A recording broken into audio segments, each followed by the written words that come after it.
hadis ini karena dia sudah dipastikan sahih, tidak boleh kita ingkari bahwa memang di salah satu sayap lalat itu ada penyakit, di sisi yang lain ada obat. Kita wajib yakini itu karena itu informasi dari Nabi Muhammad. Tapi untuk meminumnya apakah harus? Jawabannya tidak.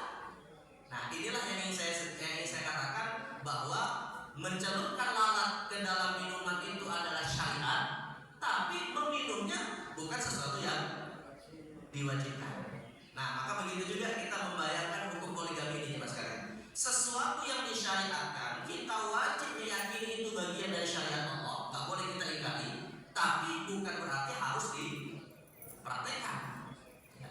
Nah, jadi tidak selalu yang namanya disyariatkan itu dipraktekkan. Nah, ini yang kedua yang saya sampaikan. Jadi sekali lagi, sesuatu yang disyariatkan bukan berarti harus dilakukan. Nah, yang ketiga, jemaah sekalian, apa alasan sekarang ya jemaah sekalian? Apa alasan kenapa poligami itu disyariatkan di dalam Islam? Tentunya Allah ketika menetapkan suatu syariat pasti ada tujuannya sekarang. Nah, ini yang seringkali banyak orang salah paham, hanya memotong ayat Al-Quran tentang poligami pada ayat fankihu saja. Jadi Allah mengatakan dalam surat An-Nisa ayat 3, Pak ya. Ada An-Nisa ayat 3 yang menjadi dalil tentang syariat poligami. Allah mengatakan wa in khiftum alla tuqsitu fil yatama fankihu ma taba lakum minan nisa'i masna wa thulatha wa ruba'. Jadi Allah katakan, dan jika kamu takut tidak bisa berlaku adil terhadap hak-hak perempuan yang yatim bila kamu mengawininya, maka kawinilah wanita yang lain meskipun, atau wanita lain yang kau senangi meskipun sampai 2, 3 atau 4. Nah, yang jadi masalah itu begini ya sekalian. Ada sebagian orang, khususnya yang sangat dalam tanda kutip ya, mempropagandakan poligami itu sesuatu yang luar biasa, sesuatu yang harus dilakukan gitu ya. Biasanya seringkali memotong surat An-Nisa ayat 3 ini hanya sampai pada fankihu ma taba lakum minan nisa'i masna wa thulatha wa ruba'. Kawinilah wanita yang kau sukai 2, 3 atau 4. Tapi tidak melihat konteks ayat sebelumnya.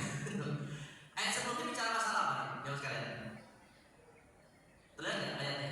Ayat sebelumnya, artinya potongan ayat sebelumnya bicara tentang apa? Tentang hak anak yatim kan? Jadi Allah katakan, jika kamu takut tidak bisa berlaku adil kepada wanita-wanita yatim yang kamu kawini, maka nikahlah dengan wanita lain yang kau sukai 2, 3 atau 4. Artinya ya sekalian, kalau kita melihat sebab turunnya ayat ini kepada Nabi Muhammad, turunnya itu adalah dalam konteks ketika dulunya beberapa sahabat Nabi itu, Pak, ada yang mereka ini ketika menjadi wali atas anak yatim, ya, dan misalnya mereka ini tidak punya hubungan mahram, misalnya seperti sesama sepupu lah ya, sesama sepupu kan boleh menikah. Mereka ini kemudian menjadi wali atas anak yatim yang punya harta waris. Lalu ketika si anak yatim ini beranjak dewasa, akhirnya mereka ingin menikahinya.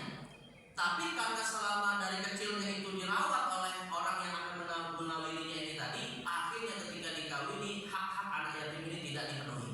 Nikahnya tanpa mahar, ketika menikah tidak diberi nafkah dengan alasan dulu waktu kecil sudah dirawat. Maka Allah kemudian katakan, kalau kamu tidak bisa berlaku adil kepada para wanita yang kau nikahi yang dulunya adalah anak yatim, maka jangan nikahi mereka dan nikahlah dengan orang lain meskipun itu 2, 3 atau 4. Artinya ayat tentang poligami ini turun untuk menjelaskan dan menegaskan penjagaan terhadap hak-hak dari anak yatim. Ya, jadi artinya daripada kamu menikah dengan anak yatim tapi tidak bisa berlaku adil, tidak bisa memenuhi hak-haknya, maka nikahlah dengan orang lain yang bukan yatim, dengan itu kalian bisa memenuhi apa? Hak-haknya. Jadi konteksnya mas kalian, syariat poligami ini adalah untuk semacam alternatif ketika ada potensi kemaksiatan muncul, akhirnya kemudian diberikan alternatif dengan cara poligami. Kenapa ya sekalian saya katakan bahwa poligami itu menjadi alternatif untuk menghindari perbuatan maksiat? Karena di dalam tradisi bangsa Arab, poligami itu sudah biasa kan? Tradisi orang Arab sudah biasa poligami kan saat itu. Ya. Orang Arab saat itu sudah biasa yang namanya poligami. Maka hakikatnya tidak perlu ada ayat tentang poligami untuk melegalkan tradisi itu. Ya, tapi poligami saat itu dibuat oleh syariat Islam dalam rangka untuk menjaga hak-hak dari anak yatim. Nah, artinya Pak, saya ingin simpulkan bahwa syariat poligami itu hukumnya adalah sebagai alternatif atas suatu kondisi pernikahan yang bermasalah. Tapi kalau seorang suami misalnya sudah bisa menikah dengan satu istri dan tidak menimbulkan masalah, maka hukum asalnya sebaiknya tidak perlu dia melakukan poligami. Jadi artinya jemaah sekalian, poligami sekali lagi ya adalah alternatif ketika ada satu persoalan di dalam pernikahan antara suami istri yang bisa jadi poligami itu menjadi solusi. Tapi kalau tidak ada masalah, maka hukum asalnya poligami itu bukan sesuatu yang dianjurkan. Ya hukumnya hanya sebatas mubah atau bahkan menurut mayoritas ulama hukumnya adalah khilaful aula. Jadi khilaful aula itu jemaah sekalian artinya adalah sesuatu yang boleh tapi sebaiknya tidak usah dilakukan kalau dengan satu istri itu sudah bisa menjaga kehormatannya. Ya, tapi kalau misalnya nih ada suatu kondisi di mana poligami itu menjadi sesuatu yang dibutuhkan sebagai alternatif, nah barulah kemudian poligami bisa dilakukan. Contoh misalnya dalam konteks dalam konteks hari ini ya. Misalnya ya dalam konteks hari ini poligami bisa menjadi alternatif ini. Misalnya nih, saya tanya dulu kepada para suami ini, bapak-bapak atau kepada jamaah semua ya, nasab itu diambil dari jalur bapak atau dari jalur ibu? Bapak kan? Artinya yang melanjutkan keturunan itu kan dari jalur bapak ya. Nah itu satu. Yang kedua, kita Pak, khususnya para suami ya, sebagai bagian dari naluri kita sebagai seorang suami adalah ingin punya keturunan. Ada nggak di antara kita semua para ayah ini yang nggak punya, nggak ada keinginan punya keturunan? Ada? Semuanya kan rata-rata pengen punya keturunan ya, karena akan melanjutkan keturunan kita, akan juga akan kita pikirkan kalau kita meninggal hartanya akan diberikan kepada siapa, gitu kan? Nah itu kan artinya sesuatu yang bersifat fitrah bagi seorang laki-laki. Nah maka salah satu kondisi poligami itu menjadi satu alternatif adalah ketika seorang suami secara kesehatannya nggak ada masalah, ya artinya dia secara kesehatan nggak ada masalah, spermanya nggak ada masalah, tapi rupanya Allah takdirkan dia menikah dengan seorang wanita rupanya ada masalah pada rahimnya. Misalnya apa? Biasanya rahimnya nggak bisa melahirkan lagi. Kenapa misalnya? Kena kista misalnya ya, atau kena penyakit tertentu lah. Dia tidak bisa lagi melahirkan. Bahkan bisa jadi rahimnya kemudian diangkat misalnya untuk mengantisipasi adanya bahaya kepada si wanita. Akhirnya Allah takdirkan si wanita itu tidak bisa melahirkan, tapi seorang suaminya masih mampu untuk memberikan semacam pembuahan yang baik misalnya. Maka dalam kondisi seperti ini, coba saya katakan misalnya, secara logika akal sehat, apakah sesuatu yang baik bagi seorang istri tidak mengizinkan suaminya berpoligami? Kira-kira bu, termasuk egois nggak istri yang tidak memberikan izin kepada suaminya poligami dalam kasus ini? Egois. Makanya poligami menjadi solusi daripada mereka bercerai. Ya, daripada mereka bercerai, sebaiknya malah si suaminya diberikan kesempatan untuk menikah lagi dengan wanita lain. Seperti apa contoh kasusnya? Contoh kasusnya seperti pernikahan Nabi Ibrahim alaihissalam dengan Siti Hajar yang mendapatkan izin dari istri pertamanya yaitu Sayyidah Sarah. Karena saat itu Sayyidah Sarah ada kekhawatiran tidak punya anak sampai umur tua. Walaupun nanti akhirnya Allah berikan ketika umur tua beliau punya anak yang bernama Ishak. Tapi kan awalnya beliau akhirnya kemudian memberikan izin kepada Nabi Ibrahim untuk menikah dengan Hajar yang akhirnya melahirkan seorang anak yang bernama Ismail. Nah jadi ini salah satu kondisi di mana poligami itu sesuatu yang menjadi solusi. Malah bu, saya katakan ya, jangan sampai poligami itu datangnya dari inisiatif suami kalau bisa. Kenapa? Karena kalau datangnya dari inisiatif suami pasti konflik. Pasti konflik ya. Ada ibu-ibu pengen suaminya poligami? Nggak ada kan? Ya, tapi maka baiknya poligami itu munculnya dari siapa?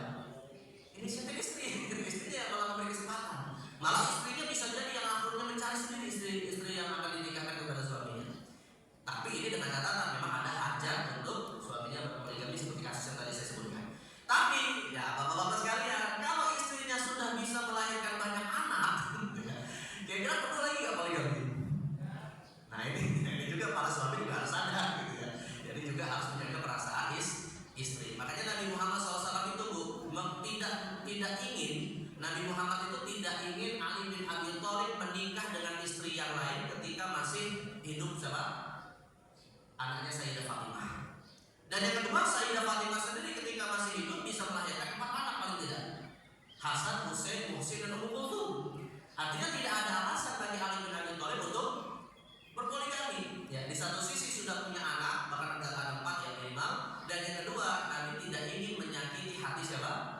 Sayyidah Fatimah. Makanya Nabi melarang Ali bin Abi Thalib untuk menikah lagi ketika sudah punya istri yang bernama Fatimah. Tapi setelah Fatimah meninggal, Ali bin Abi Thalib kemudian menikah lagi.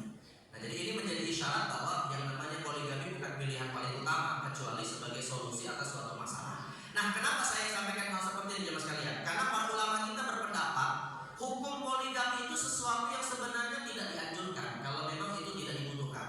Ya, di dalam kitab Al-Mawsu'atul Fiqhi Al-Kuwaitiyah dikatakan begini, yustahabu an la yazida ar-rajulu fi nikahi ala imra'atin wahidah min ghairi hajatin dhahirah. Jadi kata para ulama, dianjurkan untuk seorang laki-laki tidak menikah lebih dari seorang wanita jika tidak ada kebutuhan yang pasti. Ya, jadi dianjurkan tidak lebih dari satu istri kalau nggak ada kebutuhan. Ya, seperti yang tadi saya sebutkan, contoh kasus tadi kan ada kebutuhan, maka bisa dipoligami. In hasala biha i'faf, seandainya seorang suami itu bisa menjaga kehormatannya hanya dengan menikahi seorang istri, maka tidak dianjurkan dia menikah lebih dari satu istri.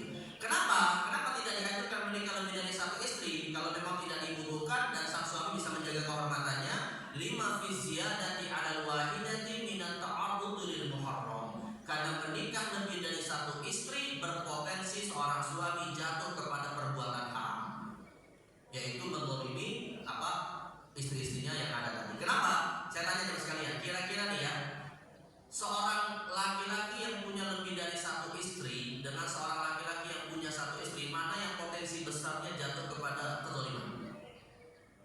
Yang poligami atau yang poligami? Potensi besarnya poligami. Gak usah yang poligami, Bu. Yang satu istri aja dia menzalimi bisa jadi gitu ya. Apalagi lebih gitu kan. Artinya potensi kezaliman itulah yang diantisipasi untuk jangan dilakukan kalau seandainya memang tidak dibutuhkan. Jadi kalau memang nggak butuh untuk menikah lebih dari satu istri, ya udah cukupkan dengan satu istri karena khawatir jatuh kepada kezaliman. Ya, tapi kalau misalnya dibutuhkan, seperti kasus yang tadi saya sebutkan, istrinya nggak bisa melahirkan, padahal suaminya masih mampu untuk punya anak misalnya, nah, maka sebaiknya istrinya lah yang kemudian memberikan izin atau memberikan jalan agar suaminya bisa menikah lagi misalnya. Nah, jadi saya pernah saya sampaikan Pak dalam pembahasan tentang waris ya. Jadi gini, kaidahnya jelas sekalian. Pertama, kalau kita bicara hukum waris, ketika seorang laki-laki meninggal, dia punya istri dan anak, jangan sampai anak yang menuntut hak waris untuk dibagikan ketika bapaknya meninggal. Hendaknya yang memulai pembagian harta waris itu yang menginisiatif adalah siapa? Ibunya. Tapi masalahnya kadang banyak ibu yang nggak peduli gitu ya. Padahal anaknya punya hak waris di situ atas harta suaminya.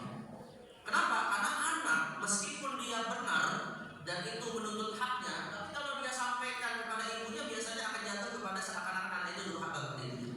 Malah ibunya yang seringkali mengatakan, ini kamu nih gimana, apa ibu masih hidup dan nuntut warisan. Padahal itu haknya anaknya bukan? Hak anaknya kan. Nah, ini kalau kita bicara hukum waris. Tapi kalau kita bicara poligami, sebaiknya yang berinisiatif jangan adalah suaminya, karena pasti konflik. Wajar seorang istri tidak mau suaminya poligami, itu wajar, itu manusiawi. Tapi ketika memang lagi dibutuhkan, ya seperti kasus yang tadi saya sebutkan, ya sebaiknya suaminya diberikan jalan untuk poligami. Kenapa? Karena kalau tidak diberi jalan, khawatirnya, apalagi kalau suaminya mohon maaf pergaulannya nggak jelas ya, khawatirnya malah bisa jatuh kepada perselingkuhan yang tidak dibolehkan di dalam Islam. Nah, jadi jangan sampai ini mudaratnya lebih besar itu muncul. Tapi kalau si suami istrinya sudah bisa punya anak yang mungkin banyak, ya janganlah berpikir untuk poligami. Ini juga artinya ada dua posisi yang harus dijaga masing-masing suami istri. Baik, kemudian apa dalilnya bahwa poligami itu sesuatu yang tidak dianjurkan seandainya tidak ada kebutuhan dan juga suaminya bisa menjaga kehormatan dengan satu istri? Dalilnya adalah yang pertama ayat Al-Quran surah An-Nisa ayat 129 di mana Allah berfirman, "Wala tastati'u an ta'dilu bainan nisa'i walau harastum." Dan seandainya engkau ingin berlaku adil, maka sungguh engkau tidak bisa berlaku adil 100%. Artinya Allah sendiri Pak menafikan manusia seorang suami bisa berlaku adil. Tetapi Islam ajaran yang logis. Kita bagi para suami hanya diwajibkan berlaku adil pada wilayah wilayah yang bersifat materi saja, seperti nafkah dan semacamnya. Adapun rasa cinta kecenderungan sebagai seorang suami yang lebih mencintai salah satu istrinya misalnya, bisa jadi itu tidak dituntut untuk adil. Tapi jangan sampai kecenderungan cinta kepada salah satunya membuat tidak bisa berlaku adil di dalam pemberian materi. Makanya Nabi Muhammad itu, jamaah sekalian, Nabi Muhammad itu ketika beliau ditanya oleh salah seorang sahabat, ya Rasulullah, siapakah istri engkau yang paling kau cintai? Nabi katakan apa? Yang aku paling cintai, kata Nabi Muhammad, adalah Sayyidah Aisyah, istriku Aisyah. Lalu siapakah yang kau paling cintai dari para sahabatmu? Akhirnya Nabi katakan, yang aku paling cintai dari para sahabatku adalah bapaknya Aisyah. Itu siapa? Abu Bakar As-Siddiq. Nah, apakah Nabi ketika berkata begini artinya beliau tidak adil? Ketika beliau mengatakan yang paling aku cintai adalah Aisyah, apakah ini menunjukkan beliau tidak adil? Ya, kita nggak boleh katakan Nabi tidak adil, karena itu adalah satu kekafiran.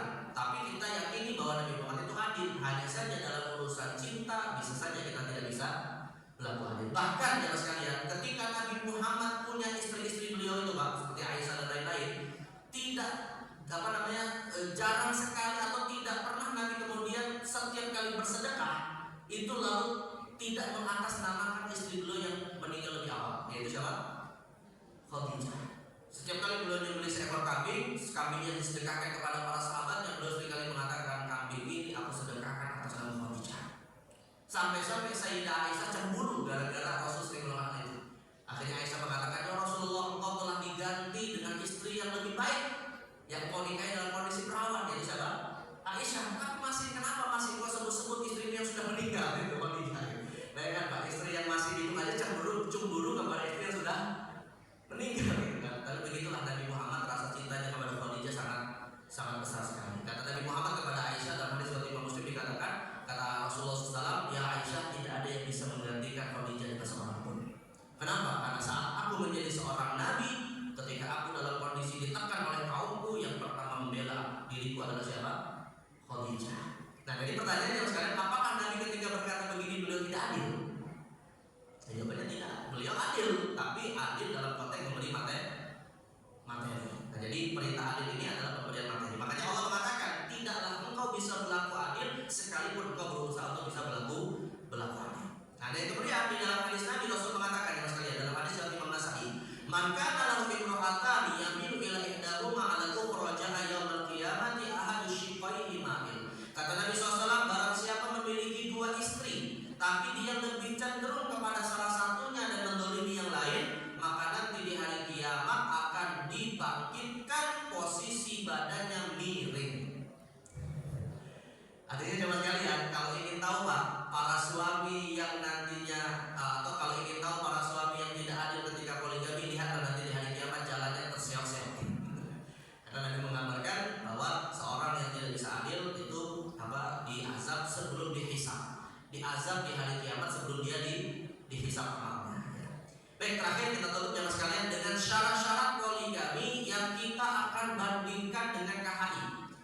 Jadi karena poligami itu sesuatu yang dibolehkan karena suatu hajat atau suatu kebutuhan, maka poligami dibolehkan harus dengan memenuhi beberapa syarat. Ya. Ini saya bandingkan Pak, ya, kita tutup di sini. Kita bandingkan syarat bolehnya poligami antara fikih dengan kombinasi hukum Islam.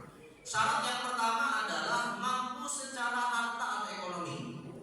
Ya, ini didasarkan kepada surat An-Nur ayat 33, di mana Allah berfirman, "Wal yasta'fifil ladzina la yajiduna nikahan hatta yughniyahumullahu min fadlih." Dan hendaknya orang-orang yang tidak mampu menikah, mereka menjaga kesuciannya. Ya, dalam ayat disebutkan dengan banyak berpuasa, sehingga Allah memampukan mereka dengan karunia-Nya. Artinya dalam ayat ini jemaah sekalian, Allah memerintahkan orang yang menikah itu adalah orang yang mampu secara ekonomi, karena nanti dia berkewajiban menafkahi siapa?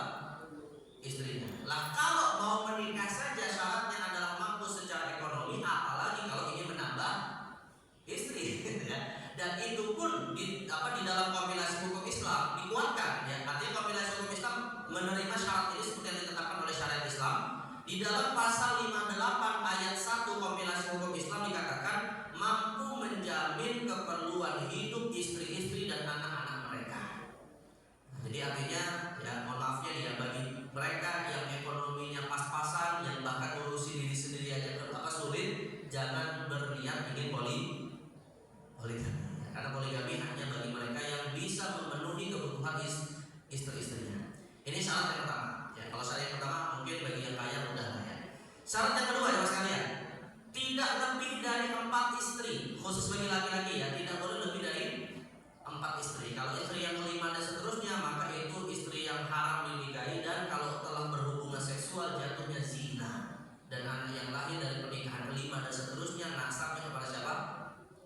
Ibunya. Ya, jadi maksimal hanya 4. Ya, ini didasarkan kepada hadis ayat 3 yang tadi sudah kita baca, dan di dalam pasal 55 ayat ke-1 KHI dikatakan terbatas hanya sampai 4 orang saja. Jadi kompilasi hukum Islam pasal 55 juga kemudian menetapkan syarat yang kedua ini. Jadi ini sama syaratnya antara fikih dengan kompilasi hukum Islam yang kedua ini sama. Yang ketiga jemaah sekalian, hanya bagi suami ya, tidak ada poligami bagi istri. Jadi yang punya lebih dari 1 pasangan itu hanya suami saja. Lalu yang keempat, syarat yang keempat adalah berlaku adil secara materi ya, berdasarkan hadis yang tadi kita sebutkan, dan juga ditetapkan di dalam pasal 55 ayat 2 KHI. Ya, di dalam pasal 55 dikatakan mampu berlaku adil terhadap istri-istri dan anak-anaknya. Nah, jadi jemaah sekalian, ada 4 syarat yang ditetapkan dalam fikih dan kemudian juga dimasukkan di dalam butir-butir pasal di dalam kompilasi hukum Islam. Pertama, mampu secara harta, tidak lebih dari 4 istri, hanya bagi suami, dan adil secara materi. Tetapi jemaah sekalian, kompilasi hukum Islam kemudian menambahkan 2 syarat lagi. Ada 2 syarat yang ditetapkan oleh hukum negara kita Indonesia, yang itu sebenarnya tidak ada di dalam kitab-kitab fikih. Tapi 2 syarat ini sifatnya terkait dengan penjagaan maslahat. Dan 2 syarat ini Pak, yang sebenarnya lebih berat daripada 4 syarat sebelumnya. Jadi 4 syarat sebelumnya itu lebih berat, dan 2 syarat berikutnya ini lebih berat daripada 4 syarat sebelumnya. Apa itu? Syarat yang kelima di dalam kompilasi hukum Islam adalah mendapat izin dari pengadilan agama. Pasal 56 ayat 1 kompilasi hukum Islam. Dapat izin dari pengadilan agama. Kalau dapat izin dari pengadilan agama, mudah nggak para suami meminta? Mudah ya? Nah, yang paling sulit itu adalah syarat yang ke-6. Syarat yang ke-6 apa Bu? Syarat yang ke-6 yang lebih sulit daripada syarat yang ke-5, mendapatkan persetujuan istri. Nah, ini paling sulit ya. Dapat persetujuan istri seperti disebutkan dalam pasal 58 ayat 1 KHI. Jadi ada 2 syarat tambahan yang tidak ada di dalam fikih, persetujuan dari pengadilan agama, dan yang kedua persetujuan dari istri. Dan bahkan ya ditetapkan juga persetujuannya tidak boleh secara lisan, harus secara tertulis. Ya, jadi secara tertulis istrinya membuat persetujuan agar seperti yang disebutkan di dalam pasal-pasal berikutnya ya, yaitu istrinya itu dapat memberikan persetujuan tertulis, dan persetujuan tertulis ini Pak harus ditandatangani oleh istri dalam kondisi sadar tak terpaksa. Jadi kalau istrinya dalam kondisi tidur, jari jempolnya diambil untuk dicap, tiba-tiba kemudian ini dapat izin dari istrinya, tapi istrinya nggak ngakuin, nggak bisa diberikan izin. Nah nantinya kalau kemudian tidak dapat izin dari pengadilan, otomatis kalaupun masih dipaksakan menikah lagi, jatuhnya nikah sirri. Ya, nikah sirri secara hukum agama bisa jadi sah, tapi secara hukum negara berpotensi menggolimi hak wanita. Wanita yang dinikahi secara sirri tidak akan bisa menuntut hak nafkah kalau suaminya tidak menafkahi lewat pengadilan agama. Sang wanita tidak bisa menuntut pencatatan akta kelahiran untuk anaknya oleh negara kalau tidak ada bukti nikah yang sah. Kalau nikahnya sirri, termasuk sang wanita atau sang ibu atau sang istri ketika suaminya meninggal tidak bisa menuntut hak waris lewat aturan pengadilan agama kalau dia nikahnya secara sirri. Maka walaupun secara agama nikahnya sah, hubungan seksualnya halal, anaknya sah, anak nasab kepada bapak kandungnya, tapi tidak bisa akan mendapatkan dokumen-dokumen dari negara kalau nikahnya secara sirri. Maka sekali lagi saya katakan Bu, walaupun nikah sirri itu sah secara agama, tapi sebaiknya jangan dilakukan. Nikahlah secara baik-baik, tercatat secara baik dengan aturan negara, karena kita juga adalah masyarakat yang taat terhadap aturan negara, tetapi juga aturan negara ini bukan untuk membatasi atau untuk melarang seseorang kalau ingin berpoligami kalau memang dibutuhkan. Jadi kalau ingin berpoligamilah dengan cara yang baik, bukan dengan cara berpoligami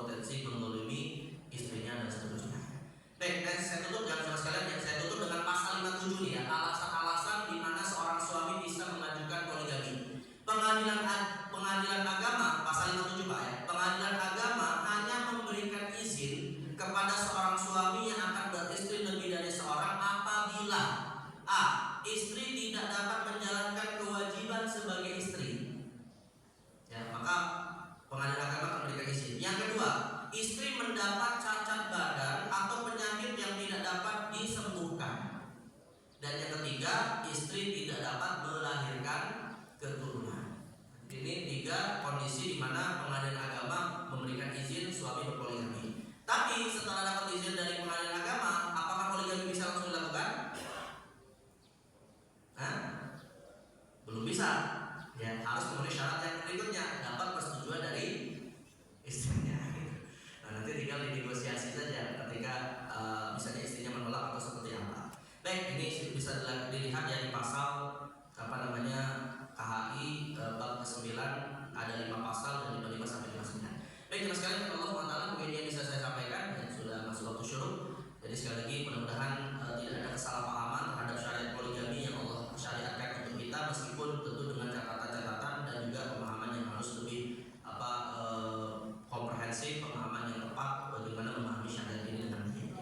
Baik, mungkin yang bisa saya sampaikan, ada yang mau tanya Pak atau kita tutup ibu sekalian? Ada pertanyaan? Ya Pak, silakan. Assalamualaikum warahmatullahi wabarakatuh. Waalaikumsalam. Penjelasan Pak Ustaz bahwa tadi Pak Ustaz menyampaikan di surga itu akan ketemu suami dan para istri apabila semuanya masuk surga. Nah, sepengetahuan saya di surga itu juga dipersiapkan bidadari-bidadari. Ini fungsi bidadari dengan istri yang sama-sama masuk surga itu yang pertama. Yang kedua tentang adil. Tadi Pak Ustaz mengatakan adil secara materi. Bagaimana adil secara rohani, biologis? Yang non materi. Yang ketiga bahwa ini bulan akhir bulan Muharram, saya mohon penjelasan Ustaz antara bulan Muharram, kalender Muharram dengan kalender Masehi itu terdapat selisih kurang lebih 12 hari.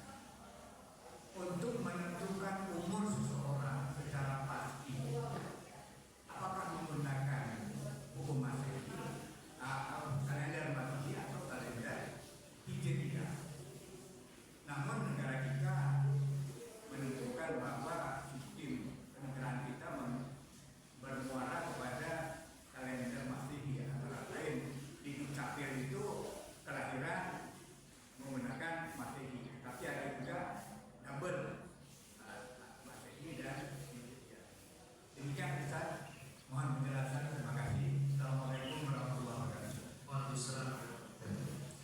Baik, yang pertama Pak terkait dengan saya lupa malah tentang tadi tahu Pak?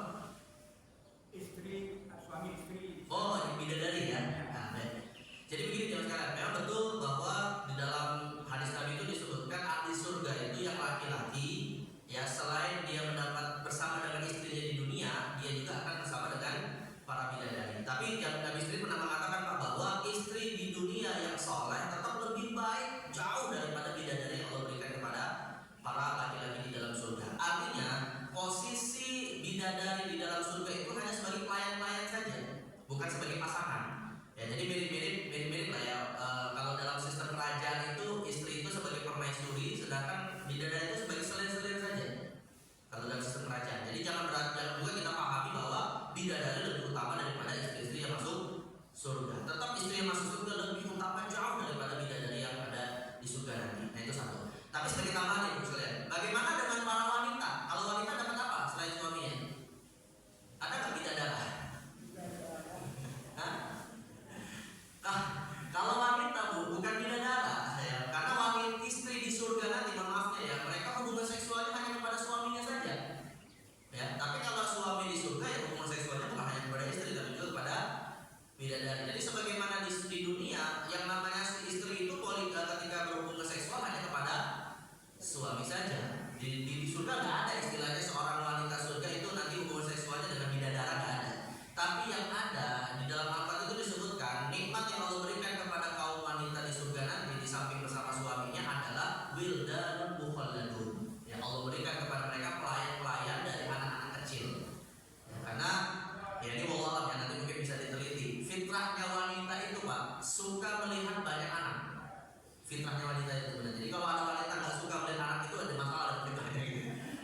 Jadi wanita itu fitrahnya suka melihat banyak anak. Maka surga nanti, di surga nanti mereka itu diberi banyak pelayan berupa anak-anak kecil.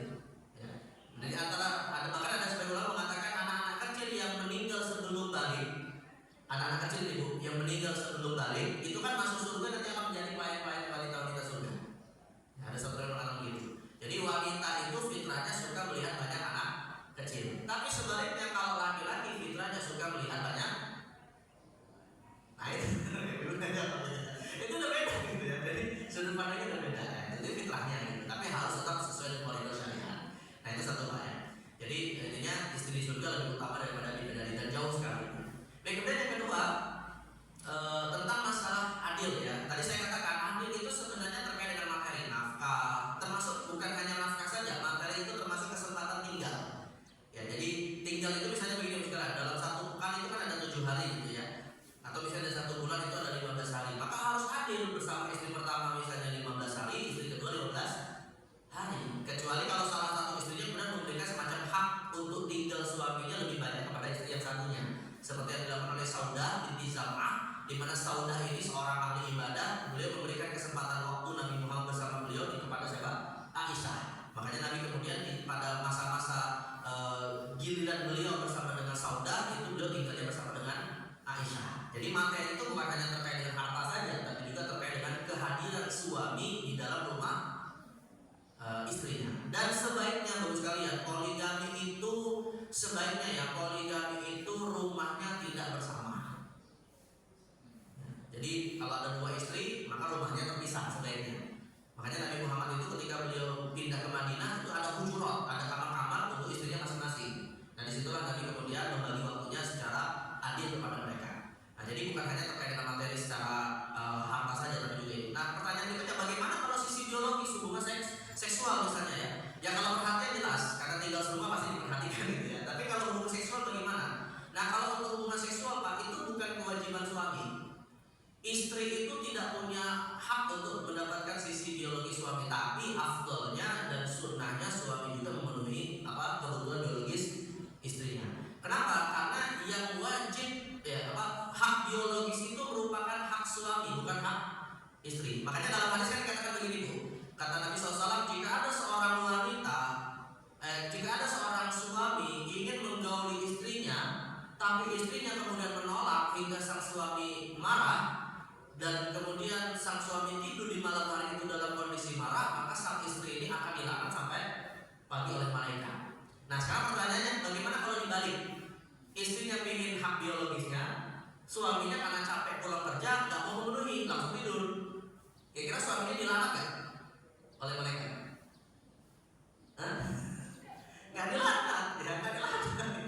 Kenapa? Karena hak biologis itu hanya milik suami, bukan milik istri. Tapi bukan berarti kalau itu hak suami saja akhirnya suami tidak mau menyentuh istrinya. Nah di dalam Al-Quran Pak, di dalam Al-Quran ada isyarat si suami tidak boleh membiarkan istrinya tidak disentuh lebih dari 4 bulan. Tidak boleh lebih dari 4 bulan. Jadi minimal seorang wanita itu bisa bersabar tidak digauli oleh suaminya itu minimal selama 4 bulan. Dan itulah yang akhirnya membuat Umar bin Khattab membuat suatu sistem kedinasan ketika ada perang di Persia, Romawi dan semacamnya, dibuat suatu sistem prajurit-prajurit perang itu tidak boleh mereka dinas berperang di wilayah yang jauh lebih dari 4 bulan. Kalau sudah dinas perang tempat yang jauh 4 bulan harus pulang untuk bersama dengan istrinya. Nah, jadi maka sebagian ulama yang mengatakan minimal sekali dalam 4 bulan itulah sesuatu yang wajar dilakukan oleh seorang suami memenuhi istrinya. Tapi kalau suaminya mintanya setiap hari itu nggak boleh ditolak. Karena itu adalah hak suaminya. Itu satu. Jadi sisi biologis ini Pak perbedaannya. Nah yang terakhir terkait dengan standar umur ya, kalender Hijriah atau Masehi. Kalau kita bicara dalam konteks agama Pak, kalau kita bicara dalam konteks ibadah, maka standarnya pakai kalender Hijriah. Contoh misalnya begini Bu. Contohnya misalnya adalah kapan seorang wanita itu sudah dihitung darah yang keluarnya disebut haid. Minimal anak yang keluar darahnya itu dihitung haid itu berapa umurnya? Ya, maka standarnya adalah umur 9 tahun pakai hitungan kalender Hijriah. Jadi kalau misalnya ada anak umur 8 tahun kalender Hijriah sudah keluar darah, itu bukan haid, itu darah istihadah. Maka maka dia harus periksa karena itu penyakit. Tapi kalau berdasarkan kalender Hijriah umur 9 tahun itu sudah keluar darah, maka itu sudah haid. Meskipun pakai kalender Masehi belum masuk 9 tahun, karena kalender Masehi kan lebih banyak daripada kalender Hijriah. Ya. Nah, jadi maka kalau dalam wilayah ibadah itu kalender Hijriah. Termasuk itu tadi Bu yang tadi saya sebutkan. Seorang suami yang meninggal, istrinya kan iddahnya berapa lama tadi Mas Ikan? 4 bulan 10 hari. Nah, 4 bulan 10 hari pakai kalender Hijriah atau Masehi? Hah? Artinya kalau misalnya nih suaminya meninggal abnormal ya. Jadi suaminya meninggal tanggal 1 Agustus. Yang misalnya bertepatan 1 Agustus anggaplah misalnya tanggal 20 Muharram. Ya. Maka nanti wanita ini kapan boleh menikah lagi setelah suaminya meninggal? Apakah Agustus, September, Oktober, November, tanggal 11 Desember? Gitu kan? Jadi 4 bulan 10 hari, nanti tanggal 11 Desember. Jawabannya tidak. Tapi dihitung pakai kalender Hijriah. Nah, jadi Muharram, Safar, Rabiul Awwal, Rabiul Akhir, Jumadal Ula, dan tanggal 10 hari baru dia boleh menikah. Jadi budayanya kayak gini Pak. Budayanya adalah kalau wilayah ibadah, kalau wilayah agama pakainya standar Hijriah. Tapi kalau wilayahnya aturan negara, misalnya seperti batas umur minimal seorang wanita menikah yang ditetapkan oleh negara, tahu umurnya? 17 atau 19? 17 ya? 17 ya? 19 atau 17? Sehingga saya 19. Sudah berubah 19 kalau nggak salah. Atau 17 lah ya. Anggaplah 17 tahun. Nah, batas minimal seorang wanita menikah yang legal dicatat oleh negara kalau umurnya misalnya 17 tahun. Nah, 17 tahun itu dihitungnya dari tanggal lahirnya Hijriah atau Masehi? Masehi. Sesuai dengan KTP dan akte lahirnya. Nah, jadi maka sekali lagi kesimpulannya kaidahnya kalau bicara tentang ibadah dan agama itu pakai kalender Hijriah. Tapi kalau aturan negara biasanya pakai kalender Masehi. Dan itu tentunya akan ada kemungkinan berbeda jumlahnya. Ya. Karena kalau Masehi itu 365 hari, karena ada tanggal 3 ada 1 bulan yang 31 hari, ya kecuali Februari yang 28 hari kan bulan Kabisat. Tapi kalau untuk kalender Hijriah tidak ada yang lebih dari 30 dan tidak ada yang kurang dari 29. Ya budahnya kalender Hijriah itu tidak lebih dari 30 hari dan tidak kurang dari 29. Sedangkan kalau kalender Masehi ada yang lebih dari 30 dan hanya satu yang 28 hari, yaitu tanggal dari bulan Februari. Nah, otomatis nanti perbedaannya tadi hitungannya 12 hari Pak ya, perbedaannya antara Masehi dan Hijriah. Nah, seperti itu. Ya begitu Pak ya. Wallahu a'lam. Baik, mungkin kita semua ya sekarang.